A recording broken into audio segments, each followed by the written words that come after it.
Cody, watch out. A lot of loose rocks up here. Using the topographical map, Dave and Cody have plotted a shortcut uphill and through Kentucky's dense Appalachian woodland. Look at that. What do you think? Confluence, huh? A what? Confluence. It means where two junctions come together. Oh, hell, we just call it a junction. Okay. I learned a new word. That's good. Confluence. You can call me a hillbilly if you want to. Cody calls me hillbilly all the time, but that's a derogatory term. Politically correct, I would say Appalachian American. I think we might have to go up this drainage and go up this hill more. All right, man, I'm with you. Well, we're gonna blow calories going up the hill. Eventually we'll go down the hill. But right now it's very exhausting. Is this common in Kentucky, all these rock ledges? Oh yeah, very common. A lot of wind damage in here, huh? Yeah. Dude, look at that, man. Look up to your right. Trees are swinging freaking 10 feet side to side. This is like a graveyard here. Pine beetle infestations in the Kentucky woods have killed huge swaths of trees, leaving them vulnerable to strong springtime winds. Winds out here can knock trees over that are 14 inches in diameter. If that hits us walking through here, we're a statistic. Why don't you take point, man? You're the local. All right, man. So all we're going to do is we're going to skirt down a little bit to a less elevation area, and hopefully this limestone will jet out from the side of this hilltop, and we'll be able to find a rock shelter that's safer haven than being on top of this hill. Holy cow. Wow. Hey, check this out, man. What do you think about that? I think it's the Taj Mahal. So you want to whip up a fire? I got to go check out this. I got to go take it. All right, brother. Perfect. Right now, I got some wind coming through here, and I don't want to blow fire all over the place out here. So I'm just trying to build something that's going to break any wind from coming over top of this fire right now. And the other problem with high winds blowing across your fire is you tend to chew through a lot more wood in a shorter amount of time.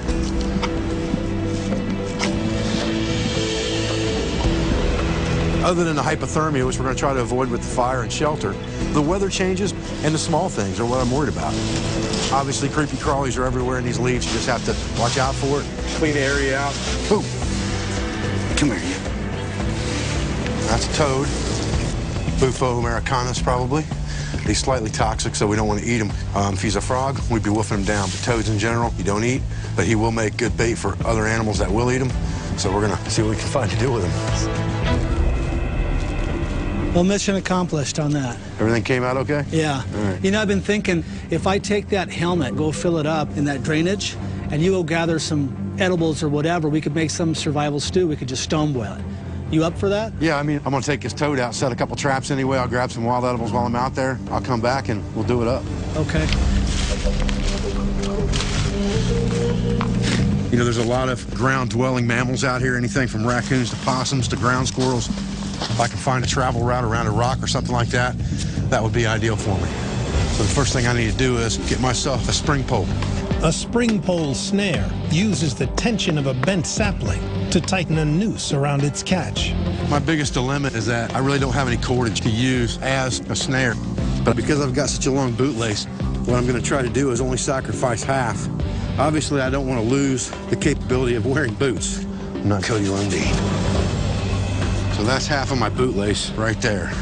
Cut that off, tie that, and this part will be the snare noose that catches the animal. The rest of my device is going to be made out of a bungee cord. There we go. Now there's no way that's coming off of there. The sapling is tied to a trigger, set against the bait stick, with the snare loop on top. When the animal comes in to chew on it, he gets hung. Then I'll take one half of this toad with the guts and all hanging out. That's what I want. My snare loop right over the top of it. We're ready to rock and roll. On to the next trap. There's water in a stream nearby, but it needs to be disinfected. So what I'm going to do now is stone boil that rafting helmet. If I put it over the fire or over coals, it's going to melt and deform and warp and leak. But if I heat up rocks and put the hot rocks inside that helmet, I could literally bring that water to a frothing boil. So it's a great way to disinfect the water if it's not disinfected.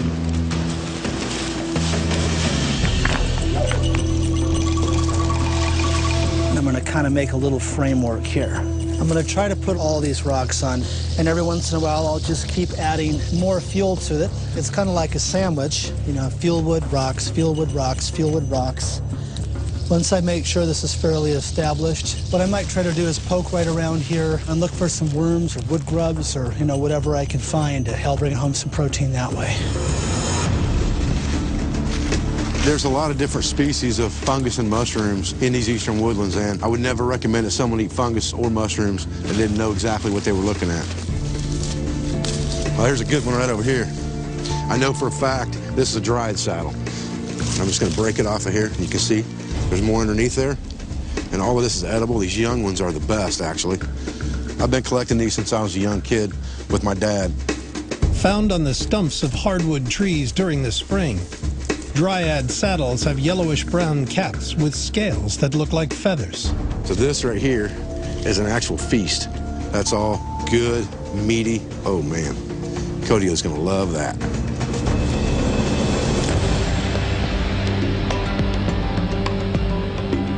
Did you bring back any edibles? Oh, yeah. Brought back the bonanza of this area, man. Look at that. What the hell's that then? It's a dried saddle. Tastes just like chicken. Well, you're not dying, so I'll taste some. I don't know if it tastes like chicken. Well, it ain't cooked. Well, you probably don't want to look in the pot. That's my donation to the pot. It's protein, too.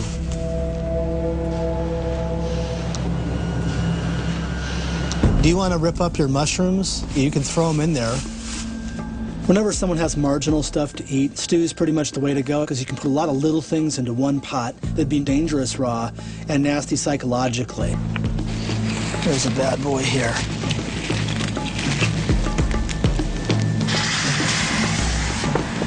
Figure this is a 2 or 3 rock helmet here.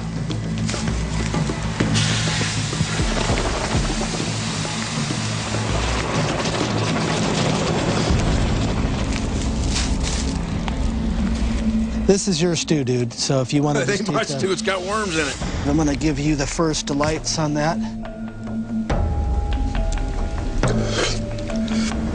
It's pretty good. Not bad.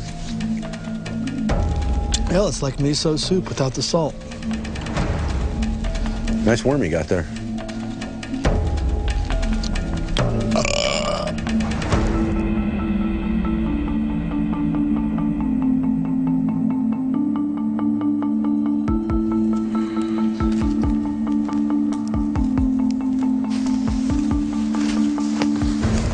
Had a couple traps I set out here last night.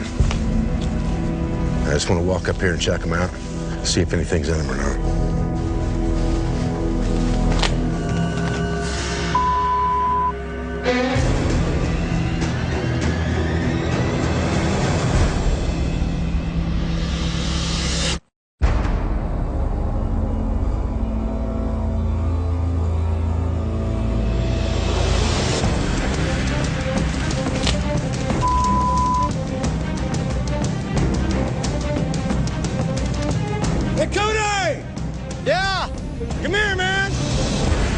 What we got in this snare is a polecat.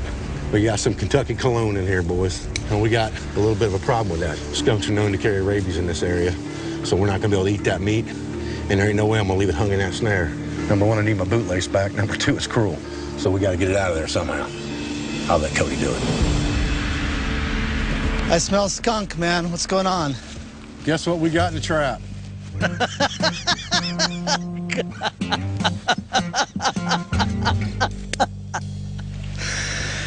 Damn it, Dave. Well, the way I see it, man, we got 2 problems here. Well, we have 3 problems, because the first thing you said was we. How do you get a skunk out of a bungee trap snare in the woods in Kentucky? That's like a bad joke. Good luck, guy. What's your strategy? My strategy was a 2-man strategy.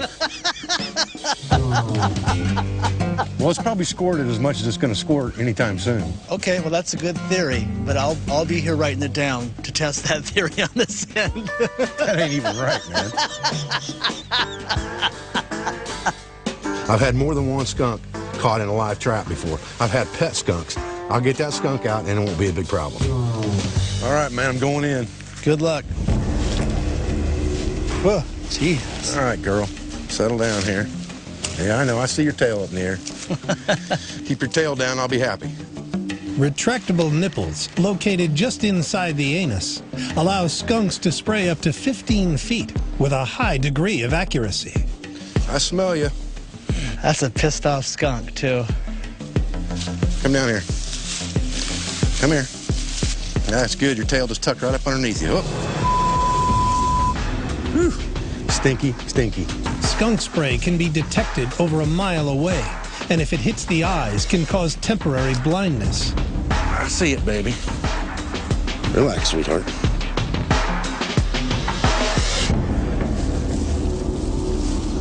That wasn't so bad. Whoa, jeez. Can you smell me, man? Yeah. How many times did that hat get hit? It looks like it just got hit once a little bit. Right on your head. Oh, God. Now that Mr. Stinky's down in the canyon, we need to move. I got my bootlace back.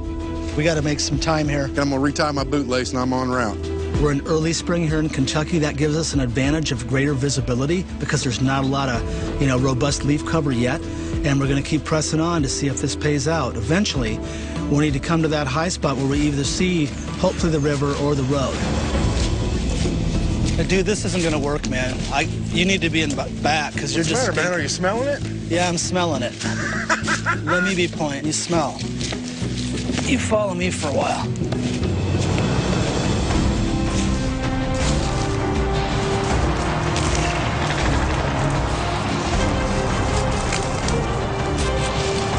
Looks like this thing is topping out. Hopefully we'll get a better view from the top of it. Well, it looks like we got the river, not the road. In this scenario with this map, we know that the only two things that we can hit is going to be the river or the road. We're looking for the part of the river that's got a road that crosses it. Well, what do you think? Let's start heading down. What we need to do now is we need to lessen our elevation, get down toward the river, and hopefully we'll find that curve that's got the river and the road together. What the hell's this? What it is now and what it was is two different things, but I'd have to say what it was is somebody's moonshine still at one time. You're kidding. I'm not kidding.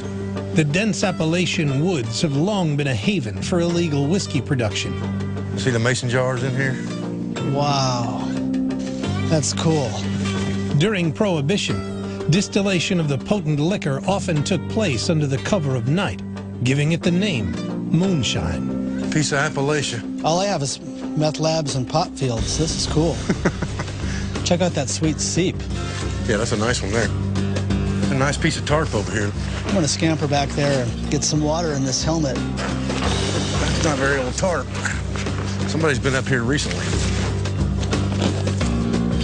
It's a boat cover, man. Well, the river's not that far. I think we should high grade that. Yeah, we definitely should take it with us, but it's going to be heavy. Here, take a drink. I'll wrap it up and we'll turn it into a backpack. It's like the water in my backyard, brother. I'm excited about it. We found this bomber tarp. It's like a boat liner. So it's really, really heavy-duty membrane that we could use for a million different things, and we're going to take it. So we're going to get down to that river, recon it out, and then make another choice and see what we want to do from there. Look, girl. All right, man, let's make for the holler.